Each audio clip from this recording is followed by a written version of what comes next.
on a question answer session. So there are many questions that I have, but I understand there's a time constraint, and so I will get straight to the point on the Agnipath scheme. Was there any need to tinker with a scheme which has been working with a process of recruitment and a system of hierarchy which has been in place for so long? Well, thank you very much for this interview. I'm grateful to you, and it's a very contemporary subject which is needs to be deliberated and discussed. Well, I'll tell you, firstly, we must understand security is a very dynamic concept. It cannot remain static.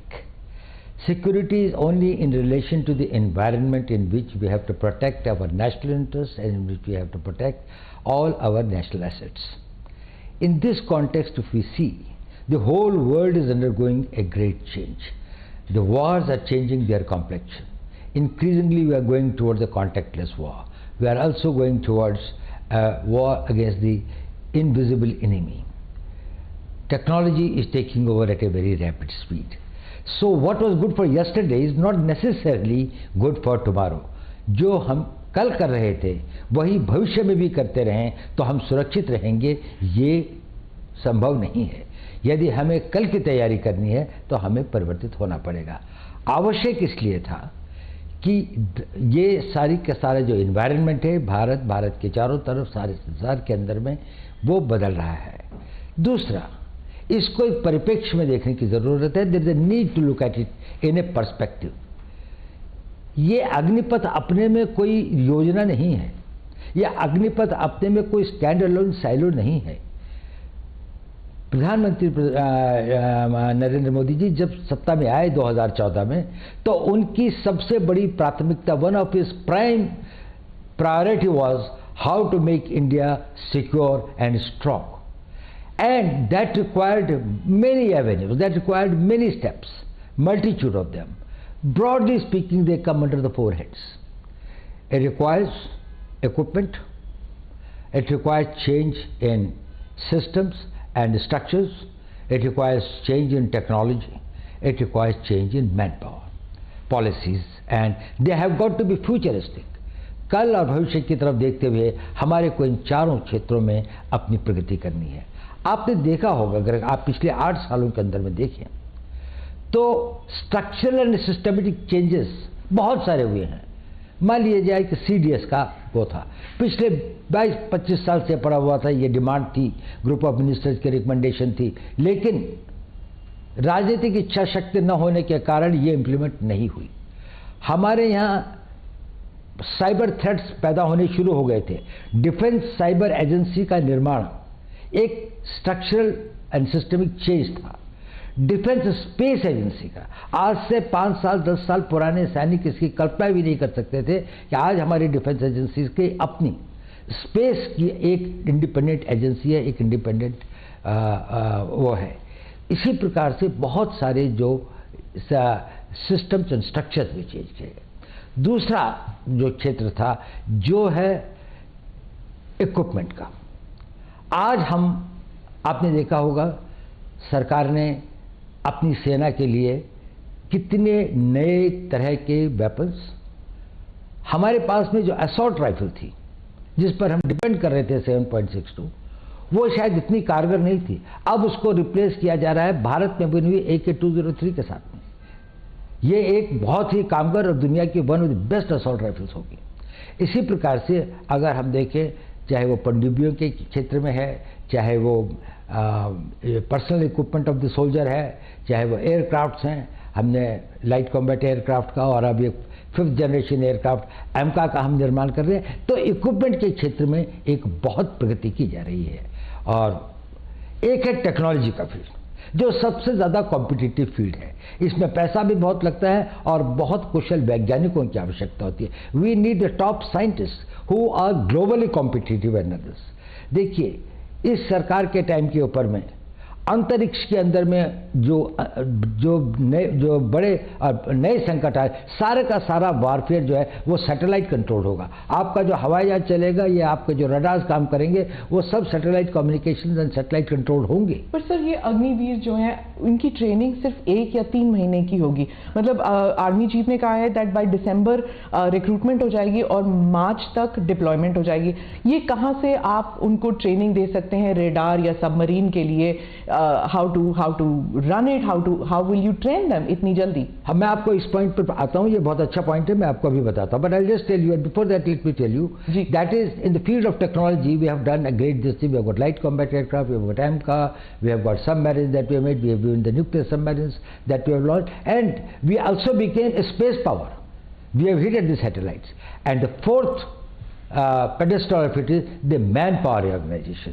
Now in the Manpower Organization, the point that you have raised was that is we must have a young, agile, fit, well-trained army. Okay. It is a contradiction, it's a paradox कि भारत का वो देश जिसकी सबसे young population है उसकी एक oldest army है, जहां पर 2030 के अंदर में 50% लोग 25 साल से कम उम्र के होंगे, उसी देश के अंदर में जो सेना की एवरेज एज है वो दुनिया के सबसे अधिक एजेड आर्मीज में से है। तो हमें उसको ठीक करना था। अब आपने प्रश्न किया कि यदि हमारे को अग्निवीर बनाते हैं या हम अग्निपथ के रास्ते पर चलते हैं तो किस प्रकार से हम उनकी ट्रेनिंग और उनको इक्विप कर पाएंगे इन नई चुनौतियों का, to meet the new challenges and the threats. Will they be competent enough? Now let me tell you one thing. First point you must understand, Agniveer will never constitute the whole army. Agniveer केवल पहले 4 साल में recruited जवान होंगे। बाकी लोग जो होंगे जिनका की प्रोपोर्शन एक बहुत बड़ा होगा, वो अनुभवी होंगे, they will be experienced, they will be trained and other, and these Agniveer, those who become the regulars eventually will go through more intensive training, will acquire the experience, will become more battle worthy and more experienced over the period of time. So Indian Army at any point of time will have a large number of people who, though recruited as Agniveer, but had been specially selected for their suitability, for their fitness, for their agility, for their motivation and for their aptitude for the job, and also did not have that sort of the personal problems by which they would like to leave the army and settle for something which is more stable and a personal life. So these persons will be well trained. So it is not only that the Indian Army will be having only this component. Yes, Indian Army will constitute at the level of the Jawans and the ORs who had been recruited through the process of Agniveer, specially selected, whose work, whose performance has been monitored and digitally monitored through various complex processes over a long period of time. Selection is one part. Even when you select people who are physically fit and others, it's a very small thing. But when we observe them over a longer period of time, we are able to see that what sort of material do we have which will make the ideal soldier for the future. Imagine the army of 15 years heads in which all those who have been recruited have come through the special 4 years probation period and then gone and joined the army. See their technical skills, see their motivation, their physical fitness and others. They will all be the people who will probably the cream of the Indian Army. Right. So my first question will be, I will go later into those who are not being amalgamated, but first about those who are going to be amalgamated into the service. There's already a system of your regiments and corps. Will it not demotivate somebody who has gone through the NDA, who's gone through the rigorous training process earlier, and then they'll see them as Johnny come latelys, abhi aaye hain, abhi fauj mein ghus gaye hain, and they're already getting the benefits that we were getting, but we had to put in so much more hard work. So will it cause a disruption, and will they be seen as lesser soldiers? देखिए, सेना में जाने वाला हर recruit fresh होता है, चाहे वो regular में जाए, चाहे वो अग्निवीर की तरह जाए, चाहे आज से 15 साल पहले जाता था, उसकी भी पहले 1 महीने की सर्विस होती है, फिर 6 महीने की होती है, फिर 1 साल की होती है। वो शुरू नहीं होता है 15 साल की या 12 साल की सर्विस के साथ में। एक बात, जहाँ तक रेजिमेंट्स का सवाल है, इसमें 2 बातें समझनी चाहिए। ये जो रेजिमेंट्स का कंसेप्ट है, इसको कोई टिंकर नहीं कर रहा है। अगर रेजिमेंट्स हैं तो आर्टिलरी की रेजिमेंट्स रहेंगी, आर्मर्ड कोर की रेजिमेंट्स रहेंगी, इलेक्ट्रिकल मैकेनिकल इंजीनियर्स हैं या इंजीनियर्स हैं या बाकी सारे हैं। ये जो रेजिमेंटल, कभी कभी इन्फेंट्री की कुछ यूनिट्स के अंदर में बारे में लोगों को भ्रम है। पहली बात तो अब कोई कास्ट बेस्ड रेजिमेंट्स बहुत कम बची हैं, सिर्फ 2 या 3 हैं जो कि अभी भी प्योर उसी एरिया के क्षेत्र को करते हैं, और ये एक कॉलोनियल लेगेसी है। अंग्रेज ये चाहते थे कि कोई भी चीज़ पैन इंडिया ना हो, और वो ये चाहते थे कि उनको किसी न किसी वर्ग में बांटा जाए और उस वर्ग या क्षेत्र के प्रतिनिधि के रूप में जाए। उनका कोई नेशनल पर्सपेक्टिव नहीं हो, क्योंकि इससे उनके अपने कॉलोनियल एम्पायर को एक खतरा था। देखिए, मैं आपको बताता हूँ, इसी इंडियन आर्मी को फर्स्ट टाइम ये नेशनल आर्मी के रूप में कब आई? आज़ाद हिंद फौज की तरीके से, when it became the Indian national army. क्या था उसका? 60,000 की फौज थी। कोई रेजिमेंट थी इनकी? थी रेजिमेंट। इनकी रेजिमेंट थी रानी झांसी रेजिमेंट, इनकी रेजिमेंट थी Mahatma Gandhi regiment, not an Ahir और राजपूत। हाँ, और ये नहीं थी। हाँ। और कितना सैक्रिफाइस किया इन्होंने? 60,000 में से 40,000 मारे गए। इतना एट्रिशन हुआ था। दुनिया के अंदर में किसी लड़ाई के अंदर में इतने एट्रिशन एंड कैजुअलिटीज नहीं हुई हैं जितनी इंडियन नेशनल आर्मी ने इम्फाल, कोहिमा के और सिंगापुर के बैटल्स के अंदर में गंवाए हैं। वो किसके लिए लड़ रहे थे? उनमें रेजिमेंटल प्राइड नहीं था क्या? उनके लिए वो नहीं था, वो भारत के लिए लड़ रहे थे। They were the soldiers of India. They called themselves as the Indian National Army. But so do the regiments here, right? That's now. right. So they will continue. Okay. That's what I'm telling you. They will have the nomenclature. There will be the regiment of this. I do not know how this concept has come that anybody is tinkering with the regimental pride or the regimental ethos. उसका अपना tradition होगा। अगर कोई एक battalion है, उसकी अपना एक वैलर है, उसकी अपनी एक हिस्ट्री है, तो वो हमेशा बरकरार रहेगा और उसमें बढ़ोतरी होती जाएगी। अब इसका हुआ ये है कि हमने ये कहा कि एक ऑल इंडिया कॉम्प्लेक्शन होगा इंडियन आर्मी का। इसको लोगों ने कहा कि रेजिमेंटल सिस्टम खत्म हो गया। रेजिमेंटल सिस्टम खत्म नहीं हुआ। इन्फेंट्री रहेगी, आर्टिलरी रहेगी, आर्मर्ड कोर रहेगा, सिग्नल्स रहेंगे। इन्फेंट्री के अंदर में भी ग्रेनेडियर्स हैं, के अंदर में गार्ड्स हैं, रेजिमेंट ऑफ गार्ड्स है। रेजिमेंट ऑफ गार्ड्स में किसका जाति के लोग हैं? कितना स्प्लेंडेड वो है उनका। ग्रेनेडियर्स है, उसमें किस जाति के, धर्म के, क्षेत्र के लोग हैं? हमारे जो परमवीर चक्र जो है, जब उनको मिला तो ये ग्रेनेडियर्स ने जितने ऑनर्स एंड बैटल ऑनर्स उन्होंने लिए हैं। तो ये सिर्फ हम ये चाहते हैं कि भारत के हर नागरिक, हर यूथ, हर युवा, every youth of this country who has got a desire and a motivation and feels a sense of commitment to defend the country, he gets an opportunity. His youth, his energy, his talent is brought towards making this country strong and impregnably defendable. What happens after those 4 years are over and they don't find space in the services? And they don't find space in the paramilitary? Because the reason I'm asking is कुछ loose comments आए हैं कि वो plumber, electrician बन सकते हैं, security guard बन सकते हैं। तो फ्यूचर को लेके थोड़ा बहुत एप्रीहेंशन कर लीजिए या डर है लोगों में कि how will they be better off after the 4 years? Will they have a skill set which is market friendly, which they can get jobs? I think this is one of the biggest misunderstanding that has been created either deliberately or by lack of full knowledge and understanding of this thing. We are talking about a young man who is 22 or 23 years old, has done 4 years of service and now is in the market. Compare him with any other 21, 22 years old man who has not become Agniveer. This person has become disciplined. He has got the capability to work in a team. He has learned skills. He has developed the confidence, and he is trainable. His mind and his vision, he has got an all India perspective. So he is much more equipped to face the society. On top of it, he has been given a qualification that will be +2. That makes him comparable with any other persons in his age group to which the others are joining. So there is no avenue that has been debarred or closed for him. इसके लिए वो सारे रास्ते खुले हैं। उसके बाद उसके पास में 11 लाख रुपए के लगभग पैसा भी है, जिससे वो कोई नया कोर्स कर सकता है, आगे की पढ़ाई कर सकता है, यूनिवर्सिटी में जाना चाहे तो यूनिवर्सिटी की पढ़ाई कर सकता है। उनमें से कोई अगर टेक्निकल स्किल्स ज्वाइन करना चाहे तो पॉलिटेक्निक्स और उसको ज्वाइन कर सकता है। आजकल एवरेज एज सेटलमेंट की अपने करियर में 24-25 साल 26 साल होती है। देखिए, आज हम उस ज़माने में हमारे एज स्पैन के साथ में 1 लाइफ 2 कैरियर्स की बात करते हैं, अब तो लोग 1 लाइफ 3 कैरियर्स की बात करते हैं। कंपेयर करें, यही आदमी अगर 15 साल के बाद जाता तो 32, 33, 34 साल का होता। इस वक्त में अब उसको कोई ना ट्रेनेबल है, उसकी एज इतनी भी नहीं है कि वो घर में बैठ जाए, क्योंकि अभी उसकी शादी हुई 3-4 साल हुए हैं।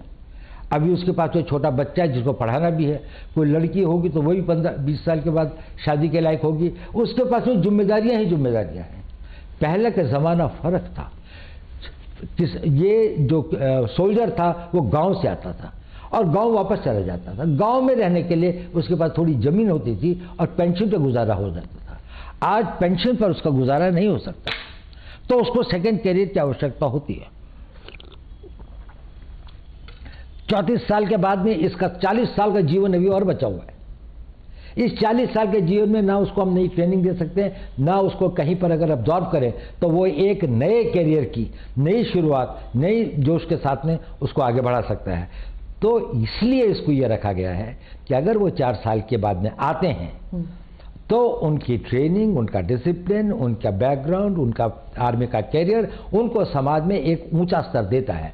उसके बाद उनके पास एजुकेशन भी है, और ये टॉप ऑफ इट है कि सरकार ने कहा कि 10% CPMF में होंगे, डिफेंस फोर्सेस के अंदर में, जो डिफेंस मिनिस्ट्री ऑफ डिफेंस के अंदर में कोस्ट गार्ड है, बाकी चीज़ें हैं जो कि उनके उसमें अंदर में आती हैं, डिफेंस सर्विस कोर है और जो उसके अंदर में, और काफ़ी मिनिस्ट्रीज का है। अब देखिए, ये 10% अग्निवीर का नहीं है, ये 10% उनके यहाँ भर्तियाँ होने वाले लोगों की हैं।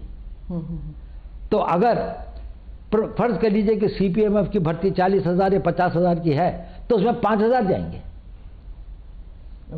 यह 10% अगर जो उनके 3,000 या 4,000 लोग या 5,000 लोग जो है वो उनके जो उसका 10% नहीं होगा। ये इन नहीं, अब भारत आगे बढ़ रहा है, भारत की प्रगति हो रही है। पहला आदमी अग्निवीर जब रिटायर होगा तो आज से 5 साल के बाद में होगा। उस वक्त भारत की इकोनॉमी 5 ट्रिलियन की इकोनॉमी होगी।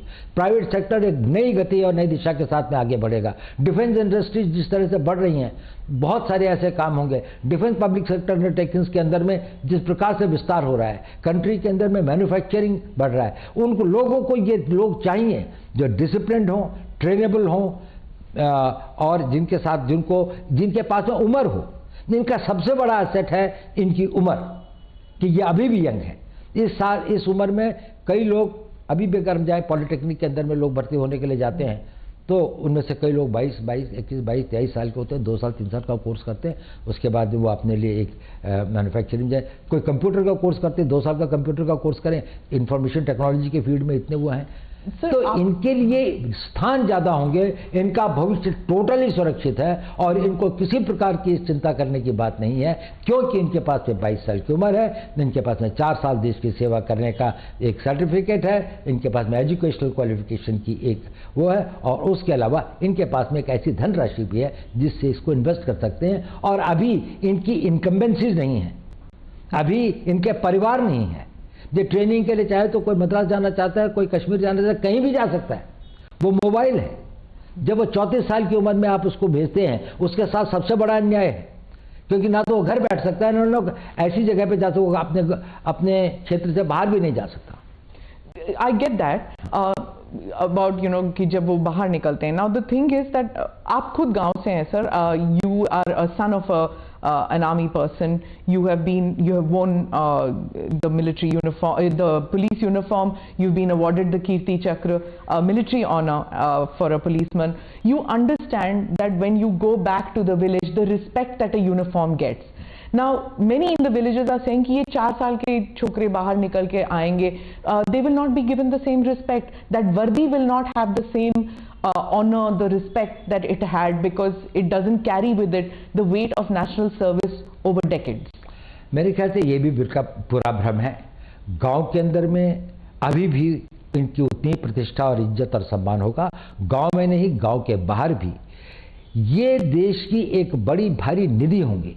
ये इतने हजारों की संख्या में जो ये बच्चे होंगे, जब ये ओवर द ईयर्स समाज के भिन्न भिन्न भागों में जाएंगे, when they will go and man positions in different walks of life, they will bring with them the work culture, the ethos, the values which they have imbibed in army. Army has sent them in as a totally transformed persons. So they will be the great harbingers of the change. वो परिवर्तन को एक नई दिशा देंगे। और ये जो लोगों को भ्रम है कि इनका सम्मान और इनका वो नहीं होगा, ये बिल्कुल गलत है। मेरे ख्याल से अग्निवीरों को उतना ही सम्मान होता है। आज भी कितने लोग अपनी कोशिश करते हैं पारिवारिक कारणों से सेना को छोड़ के कभी कभी आना पड़ता है। कुछ लोग हमेशा से पहले कलर सर्विस कितनी थी, 1962 तक तो 7 ईयर्स थी। उसके बाद में भी समय समय पर इसने ये कहा गया है कि इसको वो किया जाए। तो 7 ईयर्स की कलर सर्विस के बाद में जो आदमी जाता था उसको क्या वो सम्मान मिलता था, इसको अधिक सम्मान मिलेगा क्योंकि इसके पास में आगे का कैरियर भी है। Sir, if this scheme was so overdue, so necessary, keeping in view that wars have changed, the nature of wars have changed, and the nature of the requirement of manpower has changed for India, अगर ये इतना overdue था तो इसके against इतने protest, इतने sudden protest क्यों हुए? देखिए ऐसा है, इसमें दो तरह के प्रोटेस्ट या अपोजिशन है मैं कहूँगा।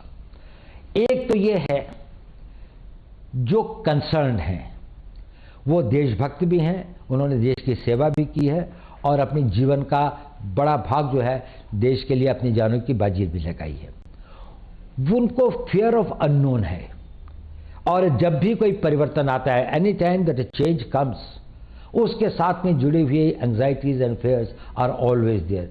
कुछ भय होते हैं, कुछ आकांक्षाएं होती हैं, कुछ अनागतवती चिंताएं होती हैं जो आदमी को घेरती है। इतना बड़ा परिवर्तन, इतना बड़ा चेंज हो जाएगा तो कहीं ये तो नहीं सब कुछ पलट जाएगा।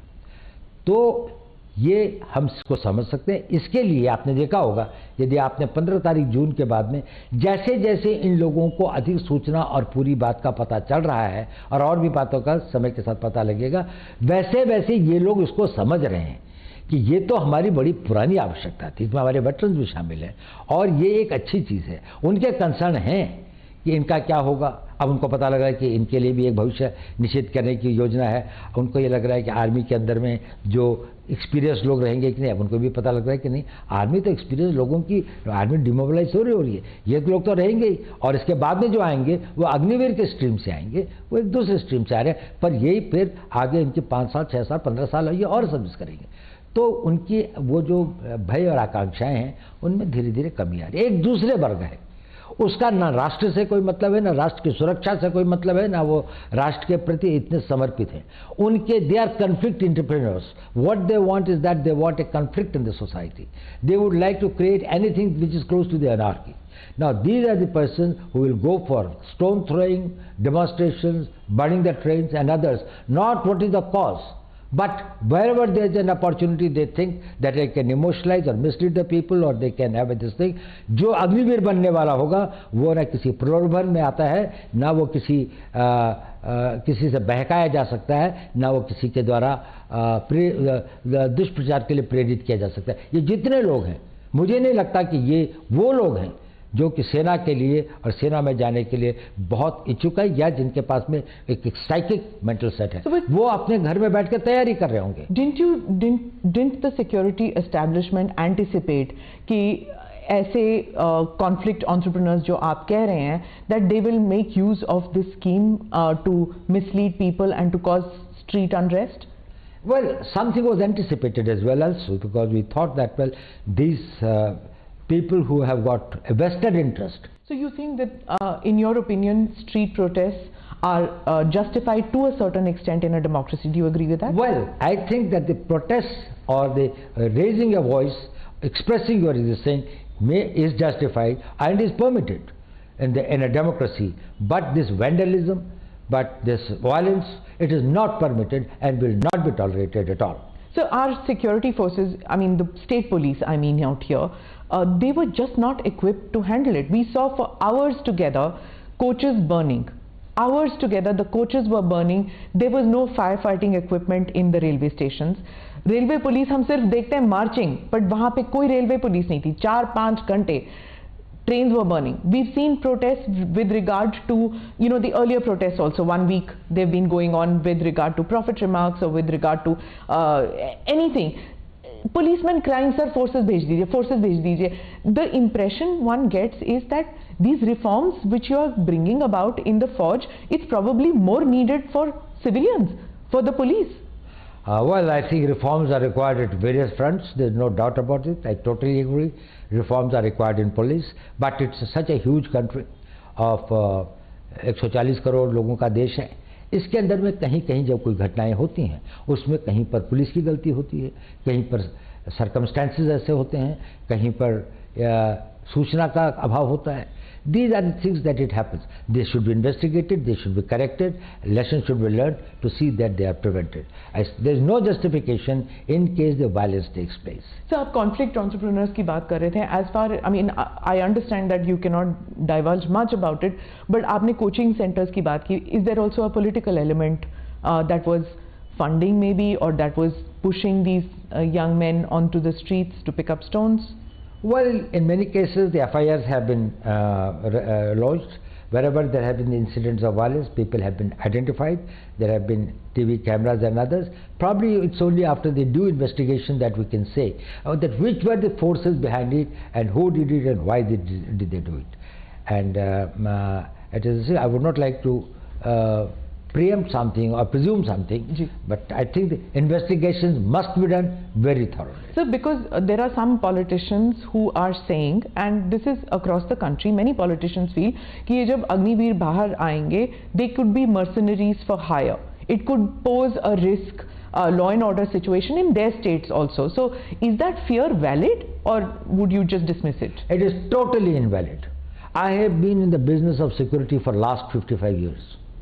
I can tell you, if there is any guarantee in the society to keep peace, stability, rule of law, it will be the citizenship and the civilian population of this country who have to become law-abiding. And you will find the best of the law-abiding citizens in this youth who will not only abide by the law but will make others and will be the harbingers and the nucleus of the people who will have a national sentiments, who will protect the national interest and create that environment. An environment of this thing is a creation of the undisciplined minds. People have got no sense of commitment, जिनका ना राष्ट्र से प्रेम है, जिनका ना समाज के प्रति कोई उत्तरदायित्व है, ना जिनके अपने प्रति कोई इस प्रकार का उनका ध्येय या लक्ष्य है कि हम राष्ट्र के निर्माण में क्या कर सके. ये लोग अच्छे लड़के होंगे, फिजिकली फिट होंगे, उसके बाद 4 साल की ट्रेनिंग में केवल इनके शरीर ही नहीं बढ़ते हैं, इनके मस्तिष्क के अंदर में भी एक ट्रांसफॉर्मेशन आता है. उनका सोचने का तरीका फर्क होता है, उनका एक नेशनल पर्सपेक्टिव बनता है, एक ऑल इंडिया पर्सपेक्टिव बनता है. जब ये समाज में जाएंगे और बड़ी संख्या में ओवर द ईयर्स समाज के, सरकार के, प्राइवेट सेक्टर के विभिन्न अंगों में जब ये होंगे तो ये अपने चारों तरफ, अपने परिवारों में, अपने गांव में एक ऐसे वातावरण का वो करेंगे और एक इस प्रकार की फोर्स की तरीके से इमर्ज होंगे जो कि हमारी इंटरनल सिक्योरिटी के लिए एक बड़ा भारी एसेट होगा. और इंटरनल सिक्योरिटी जो है वो बहुत आवश्यक है हमारे राष्ट्र के एक्सटर्नल सिक्योरिटी के लिए. But sir, don't you understand that और don't you see the fear that ये जो इंटरनल सिक्योरिटी को ज़रा भी डिसरप्ट किया जाए, इवन इन पॉकेट्स, जैसे आपने CAA स्टर में देख लिया, उसके बाद हिजाब रिमार्क्स हो जाती हैं, well may be not the hijab and the prophet remarks, but CAA stir and the agriculture reforms की जो लॉ से, अगर इसमें क्या होता है that the word goes out that on the street that if you push the government, if you push the security establishment to a certain extent with street protest, there could be a roll back. So, is there any chance that because of these street protests, there could be a rollback to the Agnipath scheme? There is no question of any rollback. There is no question. It is. Let me tell you one thing. This is not something which is a knee-jerk reaction which has come overnight. This has been being debated and discussed for decades.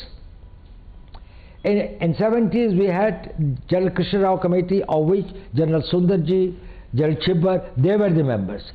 They talked about reorganization and reforming of the army, including the manpower policy, technology and others. So you're talking 40 years back?